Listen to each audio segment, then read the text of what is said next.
दोस्तों हाल ही में मैंने फुटेज नाम की एक सस्पेंस थ्रिलर मूवी देखी है जो कि 2024 में रिलीज हुई थी। इस फिल्म को डायरेक्ट किया है सैजू श्रीधरन जी ने और IMDb पर मिले है इस फिल्म को 6 आउट ऑफ 10। ये कहानी है एक कपल की जो कि यूट्यूब पर ब्लॉगिंग करते हैं। वो अपनी जिंदगी अपने तरीके से जीने में विश्वास करते हैं। रहस्यमय घटनाओं को और क्राइम केसेस के ऊपर वीडियो बनाकर डालना यही उनका काम होता है। ये लोग जंगल में जाकर अलग अलग जगहों को, फिर वो हॉरर ही क्यों ना हो, उन्हें एक्सप्लोर करने का काम करते हैं। अब सब कुछ ठीक चल रहा होता है, लेकिन उनकी लाइफ में खतरनाक मोड़ तब आता है जब वो एक रहस्यमय लेडी के ऊपर वीडियो बनाना शुरू करते हैं। जब ये दोनों उस महिला का पीछा करने लगते हैं तब उनकी खुद की भी जिंदगी खतरे में पड़ जाती है। अब इस अजीब सी महिला की मिस्ट्री क्या है और आगे इन लोगों के साथ क्या क्या होगा, यही देखेंगे हम आज की सस्पेंस से भरी हुई कहानी में। इस मूवी का सेकेंड पार्ट कमाल का है, जिसमें बहुत सारे अनसुने राज खुलते हैं, इसलिए दोस्तों वीडियो को एंड तक जरूर देखिएगा। तो दोस्तों अगर आप हमारे मूवीज एक्सप्लेनेशन वीडियोस को एंजॉय करते हैं तो वीडियो को लाइक और चैनल को सब्सक्राइब जरूर कीजिए। खैर चलिए शुरू करते हैं आज की कहानी। दोस्तों इस मूवी की कहानी दो पार्ट में डिवाइडेड है। पार्ट 1 में हम देखेंगे लड़के ने शूट किया हुआ वीडियो और पार्ट 2 में लड़की के कैमरा एंगल से हमें कहानी दिखाई जाएगी। तो कहानी की शुरुआत होती है कपल से, जिसमें से लड़के का नाम होता है विशाल और लड़की का नाम होता है गायत्री। ये दोनों एक अपार्टमेंट में लिविंग रिलेशनशिप में रह रहे होते हैं और यहाँ पर हमें पता चलता है कि ये दोनों ब्लॉगिंग करके यूट्यूब पर वीडियो डालते हैं और उनके वीडियोस डरावनी जगह, क्राइम केसेस इनके ऊपर होते हैं। ये लोग रहस्यमय जगहों को एक्सप्लोर करके उनके ऊपर वीडियो बनाकर यूट्यूब पर डालते हैं। अब यहाँ पर हम देखते हैं कि ये लोग आज कुछ जगहों को एक्सप्लोर करने के लिए घर से बाहर निकलते हैं। विशाल अपने कैमरे से रिकॉर्डिंग शुरू कर देता है और लिफ्ट के अंदर आते ही ये लोग चुम्मा चाटी करने लगते हैं। अब बाहर निकलते वक्त दो आंटियां उन्हें ऐसा करते हुए देख लेती है और वो कहती है कि ये देखो आज सुबह हमें यूरोप के दर्शन हो गए। लेकिन दोस्तों उन दोनों को तो इस बात से कुछ भी फर्क नहीं पड़ने वाला था। ये दोनों तो हंसते हुए वहां से चले जाते हैं। अब उसके बाद ये लोग अपनी कार लेकर किसी जगह पर जाने के लिए निकलते हैं। यहाँ रास्ते में गायत्री विशाल से कहती है कि विशाल ज्यादा विष लाने के लिए हमें पहले से ही कुछ जगहों को ढूंढ कर रखना होगा। और इस तरह से ये लोग यहाँ पर अपने कॉम्पिटिटिव चैनल्स के बारे में बातें करते हैं। अब थोड़ा आगे जाने पर उन लोगों को दो रास्ते दिखाई देते हैं, तो ये लोग राइट वाले रास्ते को पकड़कर जंगल के अंदर चले जाते हैं। अब देखते ही देखते ये लोग बहुत ही घने जंगल के अंदर आ चुके थे। यहाँ जंगल में एक जगह पर चाय की दुकान होती है। ये लोग यहाँ पर चाय पीने के लिए रुकते हैं और तभी इन दोनों की बातों से हमें पता चलता है कि ये दोनों पहले भी इस दुकान पर चाय पीने के लिए आ चुके हैं, क्योंकि जब दादाजी उन्हें चाय देते हैं तब गायत्री कहती है कि आज दादी कहीं नजर नहीं आ रही। खैर अब चाय पीने के बाद ये लोग फिर से आगे बढ़ने लगते हैं, जहाँ कार के अंदर विशाल अपना कैमरा सेट करता है और यहाँ गायत्री उसे अपने बिल्डिंग में रहने वाली एक मिस्टीरियस महिला के बारे में बताने लगती है।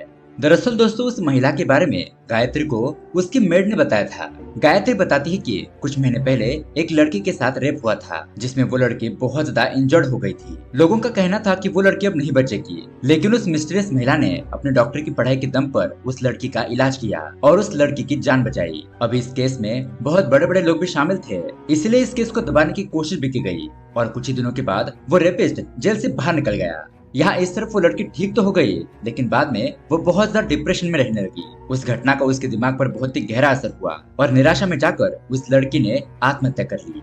गायत्री यहाँ पर कहती है कि ऐसा कोई किसी के साथ कैसे कर सकता है, ये सब कुछ देखकर तो मेरा खून खौलता है। विशाल कहता है कि हैवानों की कमी नहीं है इस दुनिया में, इसीलिए हमें सावधान रहना चाहिए।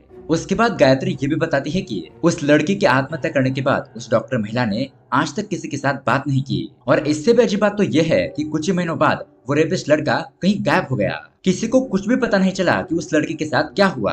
खैर अब उसके बाद ये दोनों गाड़ी चलाते हुए एक पहाड़ी वाले जगह पर आ जाते हैं। सच में यहाँ का नजारा बहुत ही सुंदर होता है। उसके बाद ये लोग जंगल के अंदर मौजूद एक घर के पास जाते हैं और यहाँ गायत्री आंटी कहकर किसी को आवाज देने लगती है, लेकिन घर के अंदर से कोई भी बाहर नहीं आता। तभी उस घर के पास एक आदमी आता है और उन्हें बताता है कि अरे उस महिला को तो मरे हुए 2 महीने हो चुके हैं, किसी को भी पता नहीं चला। पूरे 1 हफ्ते बाद पता चला कि वो महिला मर चुकी है। ये खबर बताकर वो आदमी वहाँ से चला जाता है। अब ये लोग उस घर के अंदर जाकर कुछ चीजों को देखने लगते हैं और उस घर के थोड़ी ही दूरी पर एक दूसरा पुराना घर होता है। अब ये लोग आज रात वहीं पर रुकने का फैसला करते हैं। घर के अंदर आने के बाद गायत्री अपना कैमरा ऑन करती है और इस घर की कहानी बताने लगती है। वो बताती है कि इस जगह पर एक छोटे से बच्चे के रोने की आवाज आती है। गांव के लोगों का कहना है कि यहाँ पर रात को एक आत्मा भटकती है, लेकिन फिर भी आज हम यहीं पर शूट कर रहे हैं। अब उसके बाद ये दोनों इसी घर के बारे में बातचीत करते हुए सो जाते हैं। फिर उसके अगले दिन ये लोग कुछ और भी जगहों को एक्सप्लोर करते हैं और रात हो जाने पर अपने घर की तरफ आने लगते हैं। तभी यहाँ अचानक बीच रास्ते में ही एक महिला के साथ उनका एक्सीडेंट होते होते बच जाता है। वो महिला बुर्का पहनकर अचानक उनकी गाड़ी के सामने आ गई थी। अब वहाँ से अपने अपार्टमेंट के अंदर आने के बाद विशाल वीडियो एडिटिंग का काम कर रहा होता है और तभी यहाँ गायत्री सोने की तैयारी कर रही होती है। अब उसे इतना सेक्सी देखकर विशाल को रहा नहीं जाता और ये दोनों रोमांस करने लगते हैं। अब उसके बाद ये दोनों बालकनी में सो रहे होते हैं और तभी गायत्री विशाल से कहती है कि पहले मेरी लाइफ कितनी टेंशन भरी रहती थी, लेकिन जब से तुम मेरे जिंदगी में आए हो मैं बहुत ज्यादा खुश रहने लगी हूँ। तुम मुझे पहले क्यों नहीं मिले? जिस पर विशाल कहता है कि तुमसे मिलने से पहले भी मेरा भी हाल वैसा ही था, लेकिन हमें इस बात को भूलना नहीं चाहिए कि हमारे परेशानियों की वजह से ही ये पल हमें आज खुशियों भरे लग रहे हैं। इसलिए जो भी होता है वो अच्छे के लिए होता है। तभी अचानक उन्हें लिफ्ट की आवाज आती है और वो सोचने लगते हैं कि इतनी रात गए कौन आया होगा। वो अपनी बालकनी से झांक कर देखते हैं तो वही मिस्टीरियस लेडी एक बहुत बड़े बैग को लेकर जा रही होती है। अब ये लोग तुरंत ही अपने कैमरास को लेते हैं और नीचे जाने लगते हैं। पार्किंग एरिया में आने के बाद ये लोग उससे छुपकर देखने लगते हैं और उन्हें वो महिला एक गाड़ी के पास दिखाई देती है। अब ये लोग उससे छुपते हुए उस कार के पास जाने लगते हैं। विशाल दूसरी साइड में जाकर देखता है तो तभी वो महिला उस बड़े से बैग को लेकर जाने लगती है और ये सीन यहीं पर कट हो जाता है। अब इसके अगले सीन में हम देखते हैं कि ये दोनों ही उस मिस्टीरियस महिला की कार का पीछा कर रहे होते हैं और उनके पास एक ट्रैकिंग डिवाइस होता है जिसके जरिए वो महिला कहाँ पर जा रही है ये उन्हें पता चल रहा था। अब जंगल के अंदर आने के बाद उनके सामने सिर्फ लेफ्ट साइड में जाने वाला रोड ही दिखाई देने लगता है, लेकिन मैप में वो कार तो राइट साइड में गई हुई दिखा रही होती है। इसलिए विशाल कार से नीचे उतरकर यहाँ वहाँ देखने लगता है। हम देखते हैं कि जोरों की बारिश भी यहाँ पर चल रही थी। अब थोड़ी बहुत झाड़ियों को हटाने के बाद उन्हें वहाँ पर राइट साइड में एक रोड दिखाई देता है, इसलिए अब ये लोग राइट साइड के अंदर ही जाने लगते हैं। लेकिन दोस्तों एक जगह पर आने के बाद उनकी कार रुक जाती है। वो लोग आगे नहीं बढ़ पा रहे थे। विशाल कहता है कि अब यहाँ तक आए हैं तो आगे क्या हो रहा है ये देख कर ही जाएंगे। गायत्री अगर तुम्हें डर लग रहा है तो हम वापस चलते हैं। गायत्री कहती है कि नहीं नहीं, हम इस केस की इन्फॉर्मेशन लेकर ही जाएंगे। विशाल कहता है कि ठीक है, तुम राइट साइड से चले जाना, मैं लेफ्ट साइड से चला जाता हूँ। दोनों ही 10 मिनट के बाद फिर से कार के पास आएंगे। तुम्हें वहाँ पर कोई भी दिखाई दे, वहाँ पर कुछ भी हो रहा हो, लेकिन 10 मिनट बाद तुम्हें यहाँ पर आना होगा। हम यहाँ पर आकर प्लान करेंगे और आगे क्या करना है उसके बारे में सोचेंगे, ठीक है? ऐसा कहकर ये दोनों जंगल के अंदर जाने लगते हैं। अब यहाँ इस तरफ हम विशाल को देखते हैं जो कि जंगल के अंदर चलते चलते किसी चीज को टकरा जाता है और गिर जाता है, जिस वजह से उसका थोड़ा बहुत खून भी निकलता है, लेकिन वो खुद को संभालता है और आगे बढ़ने लगता है। तभी अचानक जंगल के अंदर उसे एक गाड़ी दिखाई देती है और ये गाड़ी उसी मिस्टीरियस महिला की थी। लेकिन गौर से देखने पर उस महिला के साथ एक और लड़की मौजूद होती है। अब ये मिस्टीरियस महिला उस लड़की को बाहर निकालकर उसे बहुत ही बुरी तरीके से मारती पीटती है और फिर से गाड़ी के अंदर डालकर उसे कहीं पर ले जाने लगती है। अब विशाल उस लड़की को बचाने के लिए उनकी गाड़ी का पीछा करता है, लेकिन वो गाड़ी फास्ट होने की वजह से वह आगे निकल जाते हैं। लेकिन विशाल फिर भी हार नहीं मानता, वो गिरता है, उड़ता है, उस गाड़ी का पीछा करता है। ऐसा करते हुए सुबह हो जाती है। अब एक जगह पर आने के बाद वो गाड़ी उसे दिखाई देती है। वो महिला गाड़ी के अंदर से उस लड़की को बाहर निकालती है और एक टोकरी में डालकर नदी के दूसरे साइड चली जाती है। अब ये सब कुछ नजारा विशाल को बहुत ही अजीब लग रहा होता है कि ये महिला उस लड़की के साथ क्या करना चाहती है। इसी बात का पता लगाने के लिए विशाल चुपचाप उस गाड़ी के पास जाता है। उसके बाद वो एक लकड़ी के सहारे उस नदी को पार करता है। अब जंगल के अंदर आने के बाद फिर से उसे एक एरिया में नदी वाली जगह दिखाई देती है जहाँ से पानी बह रहा होता है और उसी जगह पर विशाल को एक बहुत ही सालों पुराना जहाज भी दिखाई देता है जो कि शायद टकराने की वजह से यहीं पर रह गया हो। अब उस जहाज को देखने के बाद विशाल को ऐसा लगता है कि जरूर वो महिला उस लड़की को यहीं पर लेकर आई होगी, इसलिए विशाल कोई भी आवाज ना करते हुए धीरे धीरे उस जहाज के अंदर जाने लगता है। वो अंदर जाकर दरवाजा ओपन करता है तो विशाल देखता है कि एक लड़की को बांध कर रखा गया है। वो तुरंत ही उस लड़की की रस्सी खोल देता है तो वो लड़की उसे कहने लगती है कि प्लीज मुझे माफ कर दो, मुझे छोड़ दो, मुझसे गलती हो गई। तो यहाँ पर विशाल उसे होश में लाता है और कहता है कि क्या तुम चल सकती हो? चलो हमें यहाँ से भागना होगा, वरना वो लेडी यहाँ पर फिर से आ जाएगी।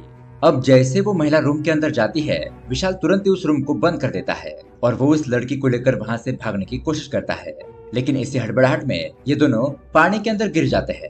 अब जैसे जैसे करके ये दोनों पानी के बाहर आते हैं और जंगल से दूसरी तरफ भागने लगते हैं, लेकिन फिर भी दोस्तों वो महिला उनका पीछा करते हुए वहाँ तक पहुँच जाती है। वो यहाँ पर उस लड़की को और विशाल को बहुत ही बुरी तरीके से मारती पीटती है। विशाल उस महिला के साथ लड़ने की कोशिश करता है, लेकिन वो पहले से बहुत ज्यादा थक चुका था और उसे चोट भी आ गई थी। अब वो महिला एक लकड़ी लेकर विशाल के सर पर वार कर देती है, जिससे कि विशाल बेहोश होकर वहीं पर गिर जाता है। अब यहाँ पर ऐसा लग रहा होता है कि यह महिला फिर से उन दोनों को उठाकर जहाज के अंदर ले जाएगी और ये सीन यहीं पर कट हो जाता है। अब दोस्तों इसके बाद हम देखेंगे कहानी के सेकेंड पार्ट को, मतलब कि गायत्री के कैमरा एंगल से।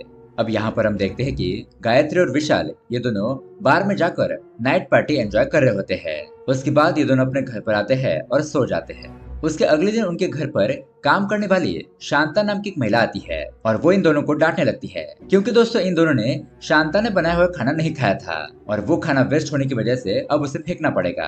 गायत्री शांता से पूछती है कि वैसे आप क्या खाती हो आंटी। शांता बताती है कि मैं दाल चावल में ही खुश हूँ और मैं सोच रहा हूँ कि मैं तुम दोनों के लिए भी वही बनाऊं, ताकि जब सुबह मैं यहाँ पर काम करने के लिए आऊँ तब उस दाल चावल को मैं ही खा लूं, क्योंकि तुम लोग तो खाना नहीं खाते, बाहर से ही खाना खाकर आते हो। एक बात बताओ, तुम लोगों को मेरा बना हुआ खाना खाने में क्या दिक्कत है। और दोस्तों यहाँ पर आंटी की डांट खाकर इन दोनों को अपनी माँ की याद आती है। जब ये लोग भी अपने घर पर खाना नहीं खाते थे तो उनकी माँ भी इसी तरह से उन्हें डांटती थी। खैर, अब उसके अगले दिन हम देखते हैं गायत्री और विशाल उस पहाड़ी वाले इलाके में जाते हैं जहाँ पर वो होटल होता है और यहीं पर इन दोनों ने पहली बार चाय पी थी। तब उन्होंने यहाँ पर चाचा और चाची के साथ फोटो भी खिंचवाया था। अब उसके बाद ये लोग जंगल के अंदर चले जाते हैं, फिर उस भूतिया पुराने घर के पास आते हैं इस घर की वीडियो शूट करने के लिए। और यहाँ के आसपास के लोगों का कहना था कि रात को इस घर से बच्चे के रोने की आवाज आती है, इसलिए ये लोग यहाँ पर आकर वीडियो शूट कर रहे होते हैं कि इस बात में कितनी सच्चाई है। लेकिन दोस्तों तभी अचानक उन्हें उस घर के पास एक बूढ़ी महिला दिखाई देती है और उस बूढ़ी महिला को अचानक अपने सामने देखकर ये दोनों तो डर ही जाते हैं। अब उसके थोड़ी देर बाद हमें पता चलता है कि उस बूढ़ी महिला का घर यहाँ पास ही है जहाँ पर कुछ बच्चे और वो बूढ़ी महिला रहती है। अब उसके बाद ये दोनों कैमरा ऑन करते हैं और गायत्री उस बूढ़ी महिला से उस भूतिया घर की हिस्ट्री के बारे में पूछने लगती है, क्योंकि इसी तरह के वीडियो बनाना उनका काम होता है। जहाँ पर वो बूढ़ी महिला उन्हें बताती है कि कुछ साल पहले वहाँ पर एक महिला ने छोटे से बच्चे को जन्म दिया, लेकिन वो बच्चा उसे बहुत ज्यादा परेशान करता था। जब देखो तब रोते रहता, एक भी पल उस महिला को चैन की सांस नहीं लेने देता। अब ऐसे एक दिन उस महिला ने गुस्से में आकर अपने ही बच्चे का गला दबाकर उसे मार दिया और उसके बाद से ही वो महिला भी पागल हो गई। टेंशन में कहो या फिर डिप्रेशन में कहो, अपने बच्चे को खोने की वजह से उस महिला ने आत्महत्या कर ली और उसके बाद से ही लोगों का ऐसा मानना है कि वो घर भूतिया है। रात हो जाने के बाद वहाँ पर बच्चे की रोने की आवाज आती है तो गायत्री उस बूढ़ी महिला से पूछती है कि आंटी जी, वो पुराना घर तो आपके घर से थोड़ी दूरी पर है, तो क्या कभी आपने वहाँ पर ऐसी आवाजें सुनी है। बूढ़ी महिला कहती है कि मैं इतने सालों से यहाँ पर रह रही हूँ, लेकिन मैंने तो अभी तक ऐसा कुछ भी नहीं देखा, ना कभी ऐसा सुना। अब दोस्तों उस भूतिया घर की कहानी पता चलने के बाद ये दोनों वहाँ से जाने लगते हैं और जाते वक्त वो बूढ़ी महिला उन्हें कुछ खाने की चीजें देती है। इसलिए दोस्तों ये दोनों जब दूसरी बार इस घर के पास आए थे तो इस बूढ़ी महिला को आवाज दे रहे थे, लेकिन तब उन्हें एक आदमी से पता चला कि इस बूढ़ी महिला की तो मौत हो गई है। इसलिए अब ये दोनों उस पहाड़ी इलाके से अपने घर के पास आ जाते हैं, लेकिन उसके अगले दिन उन्हें पता चलता है कि लॉकडाउन लग गया है। अब आंटी खाना बनाने के लिए तो नहीं आने वाली थी, इसलिए विशाल खुद ही कुछ खाना बनाने के लिए जाता है। अब लॉकडाउन की वजह से ये दोनों बाहर घूमने के लिए भी नहीं जा सकते थे, इसलिए इन लोगों के कुछ दिन ऐसे ही बीतने लगते हैं। ये लोग घर के अंदर रहकर टाइम पास करने के लिए कुछ कुछ चीजें करते हैं, जैसे कि गाना गाना, डांस करना और चुम्मा चाटी तो है ही। अब उसके कुछ दिन बाद शांताबाई उनके घर पर फिर से काम करने के लिए आ जाती है और बहुत दिनों के बाद शांता को देखकर गायत्री बहुत ज्यादा खुश हो जाती है। अब दोस्तों खाना बनाकर जाते वक्त शांता कुछ कागज के टुकड़े डस्टबिन के अंदर डाल रही होती है, तभी उसे ऐसा करते हुए गायत्री देख लेती है और इसके बारे में पूछती है। शांता बताती है कि वो नीचे रूम में रहने वाली मैडम है ना, वो कुछ नहीं बोलती, बस कोई भी काम हो चिट्ठी पर लिख देती है और करने के लिए कहती है। उसके चेहरे पर ना कभी भी एक्सप्रेशन नहीं होते। अब ऐसे एक दो दिन बीत जाते हैं और शांता भाई उस घर की सारी बातें गायत्री को बताने लगती है, जैसे कि उस घर के कमरे में कभी भी ज्यादा उजाला नहीं होता, पर्दे हमेशा बंद ही होते हैं और उसके फ्लैट का कमरा कमरा नहीं है बल्कि पुस्तकालय है। मतलब कि इतनी सारी किताबें हैं उस रूम में जिसे देखकर ऐसा लगे कि वो एक लाइब्रेरी है। फिर शांता बताती है कि मैंने सुना है कि वो मैडम एक डॉक्टर हुआ करती थी। अब दोस्तों यहाँ पर हमें पता चलता है कि ये लोग उसी मिस्ट्रेस महिला के बारे में बात कर रहे हैं जिसका नाम है मंजू। अब उसके अगले दिन गायत्री शांता से कहती है कि मंजू आंटी, हमें उस महिला के घर के अंदर जाने की परमिशन दीजिए ना, मतलब कि जब वो मंजू घर पर नहीं होती तब हम उसके घर पर आ जाएंगे, हमें सिर्फ 5 मिनट लगेंगे। अगर हमें उस घर के अंदर कुछ मिस्टीरियस केस मिल गया तो मजा आ जाएगा। अब दोस्तों पहले तो शांता इसके लिए मना कर देती है कि कैसे वो इन दोनों को चुपचाप दूसरे के घर के अंदर ले जाएगी। अगर मंजू को पता चल गया तो वो उसे बहुत ज्यादा डांटेगी या फिर काम से भी निकाल सकती है, इसलिए शांता पहले डर रही होती है। लेकिन फिर यहाँ पर गायत्री शांता को टैटू बनवा कर देने का लालच देती है। अब दोस्तों शांता को टैटू बहुत ज्यादा पसंद होते हैं, इसलिए वो उनकी बात मान लेती है। अब यहाँ दोपहर हो जाने के बाद ये दोनों अपने रूम में फोटोशूट कर रहे होते हैं, तभी उन दोनों को शांता का कॉल आता है। शांता उन्हें बताती है कि मंजू मैडम घर पर नहीं है, तुम जल्दी से यहाँ पर आ जाओ और अपनी कहानी ले जाओ। अब ये बात सुनते ही ये लोग तुरंत ही अपना कैमरा पकड़ते हैं और मंजू के घर के पास जाने लगते हैं। अब घर के अंदर जाने के बाद सच में दोस्तों ये घर बहुत बड़ा होता है और सभी चीजें एकदम सिस्टमेटिक तरीके से रखी हुई थी, जैसा कि पहले ही शांता ने उन्हें बताया था।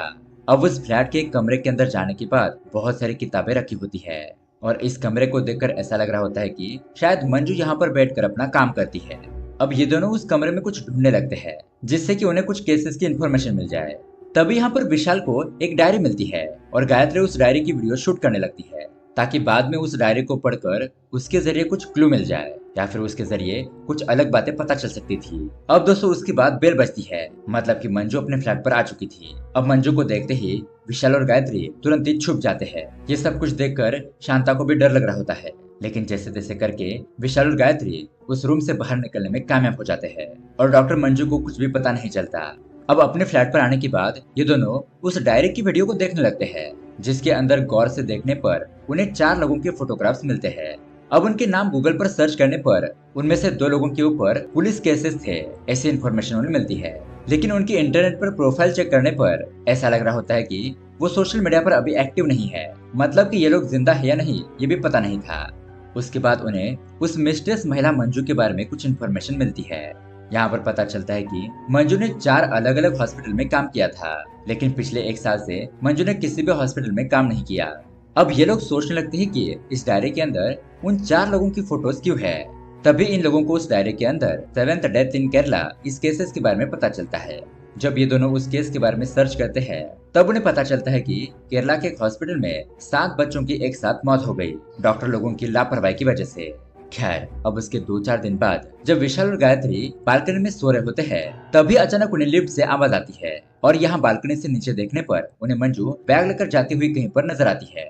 इसलिए ये दोनों तुरंत ही अपना कैमरा लेते हैं और उसका पीछा करने लगते हैं। पार्किंग लॉट में आने के बाद ये लोग देखते हैं कि मंजू एक बहुत बड़ा बैग लेकर अपने अपार्टमेंट के रूम के अंदर जाती है।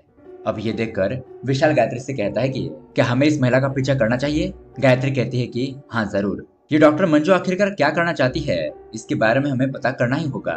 इसलिए दोस्तों ये दोनों मंजू के आने से पहले ही उसके कार के अंदर एक ट्रैकिंग डिवाइस फिट कर देते हैं और खुद भी रूम के अंदर जाकर कपड़े वगैरह पहनकर आते हैं। फिर मंजू उस कार को लेकर जंगल की तरफ जाने लगती है और ये लोग उसका पीछा करने लगते हैं। लेकिन जंगल में एक जगह पर आने के बाद इन लोगों की कार स्टक हो गई थी, इसलिए ये दोनों अलग अलग रास्ते से जाकर उसे ढूंढने की कोशिश करते हैं। गायत्री राइट रास्ते से गई थी और तब उसने देखा कि ये मंजू किसी लड़की को बहुत ही बुरी तरीके से मार पीट रही है। अब तभी अचानक उस रास्ते से हाथी गुजरने लगते हैं, इसलिए गायत्री डर के मारे एक जगह पर बैठ जाती है। हाथियों को देखकर वो बहुत ज्यादा घबरा गई थी। फिर वो दोबारा से अपने कार के पास आती है जैसा कि उन्होंने तय किया था कि 10 मिनट के बाद वो लोग कार के पास आएंगे। लेकिन दोस्तों विशाल कार के पास नहीं आया था, क्योंकि जैसा हमें पता है विशाल ने जब मंजू को उस लड़की को मारते पीटते हुए देखा तो वो उन लोगों का पीछा करते हुए गया था। अब यहाँ कार के पास बहुत देर तक इंतजार करने के बावजूद भी विशाल वहाँ पर नहीं आता, इसलिए गायत्री अपने बॉयफ्रेंड विशाल को ढूंढने के लिए जंगल के अंदर जाती है। अब विशाल को ढूंढते ढूंढते उसे सुबह हो जाती है और गायत्री भी उसी नदी किनारे पहुंचती है जहां पर उसे विशाल का शर्ट गिरा हुआ मिलता है, इसलिए वो भी उस नदी को पार करके दूसरी तरफ आ जाती है जहां पर उसे वही बहुत पुराना जहाज दिखाई देता है। अब गायत्री भी छुपते छुपाते हुए उस जहाज के अंदर जाती है। उसे ऊपर जाने वाला रास्ता मिलता है और ऊपर जाकर देखने पर उसे वहां पर एक खिड़की नजर आती है। अब खिड़की से अंदर हम देखते हैं कि जहां पर मंजू ने उस लड़की को बांध कर रखा था और वो विशाल को भी जख्मी करके यहाँ पर लेकर आती है। मतलब कि दोस्तों जब विशाल उस लड़की को लेकर यहाँ से भाग रहा था तब मंजू ने उन दोनों को मारपीट कर फिर से उन दोनों को यहाँ पर लेकर आ गई थी और उसके थोड़ी देर बाद में गायत्री यहाँ पर आ चुकी थी। अब मंजू उस लड़की को यहाँ पर बहुत ही बुरी तरीके से मारने पीटने लगती है और दोस्तों यहाँ पर आता है बहुत बड़ा ट्विस्ट। मंजू चिट्ठी पर कुछ लिखकर उस लड़की को इसके जवाब पूछने लगती है और उस चिट्ठियों को पढ़ने के बाद हमें पता चलता है कि दरअसल दोस्तों जिस हॉस्पिटल में 7 बच्चों की मौत हुई थी वो इसी डॉक्टर लड़की की वजह से हुई थी। ये लड़की और बाकी के कुछ डॉक्टर उस हॉस्पिटल में मिलकर काम करते थे और मंजू भी उसी हॉस्पिटल में काम करती थी। लेकिन ये डॉक्टर मिलकर यहाँ हॉस्पिटल में ह्यूमन बॉडी के पार्ट्स की स्मगलिंग करते थे। जब डॉक्टर मंजू को ये बात पता चली तो उसने इन लोगों का विरोध किया, लेकिन उन लोगों ने मिलकर मंजू को हॉस्पिटल से बाहर निकाल दिया और उसके बाद ही ये खबर आई कि उस हॉस्पिटल में 7 बच्चों की मौत हो गई। अब इस वजह से मंजू को बहुत ज्यादा गुस्सा आ गया और छानबीन करने पर पता चला कि उन बच्चों की मौत उन्हीं डॉक्टर की वजह से हुई है। इसलिए मंजू ने एक एक करके उन सभी डॉक्टरों को मार दिया जो उन बच्चों को मारने के केस में शामिल थे, और यहाँ पर आखिरी बची थी यही एक लड़की। इसलिए मंजू उस लड़की को मारना चाहती है ताकि उन बच्चों की मौत का बदला पूरा हो जाए। अब यहाँ पर मंजू उस लड़की को कुछ अलग तरह के इंजेक्शंस देने लगती है, और ये सब कुछ देखकर गायत्री बहुत ज्यादा घबरा गई थी। वो सोचने लगती है कि उसके बॉयफ्रेंड विशाल के साथ भी कुछ गलत ना हो जाए, ये डॉक्टर मंजू कहीं उससे भी ना मार दे। इसलिए वो कैमरा वहीं पर रखकर कमरे के अंदर चली जाती है अपने बॉयफ्रेंड विशाल को बचाने के लिए। अब यहाँ अंदर आने के बाद गायत्री और मंजू के बीच में बहुत ही जबरदस्त फाइटिंग होती है, लेकिन यहाँ मंजू उस पर भारी पड़ रही थी। अब विशाल को भी थोड़ा बहुत होश आता है और वो मंजू को रोकने की कोशिश करता है, लेकिन फिर भी मंजू उन दोनों को मारपीट कर बेहोश कर देती है। उसके बाद वो उस लड़की को इंजेक्शन देकर उसे जान से मार डालती है। फिर दोस्तों कहानी के एंडिंग में हम देखते हैं कि मंजू ने विशाल और गायत्री को जंगल में छोड़ दिया है। मतलब कि दोस्तों विशाल और गायत्री ने किसी को नुकसान नहीं पहुंचाया था, इसलिए डॉक्टर मंजू उन्हें छोड़ देती है और फिर खुद भी वहां से चली जाती है। इस तरह से ये कहानी यहीं पर एंड हो जाती है। तो दोस्तों ये कहानी आपको कैसी लगी हमें कमेंट करके जरूर बताइएगा। साथ ही ऐसे अमेजिंग मूवी देखने के लिए हमारे चैनल को सब्सक्राइब जरूर कीजिए। मिलते हैं अगली वीडियो में। Thanks for watching.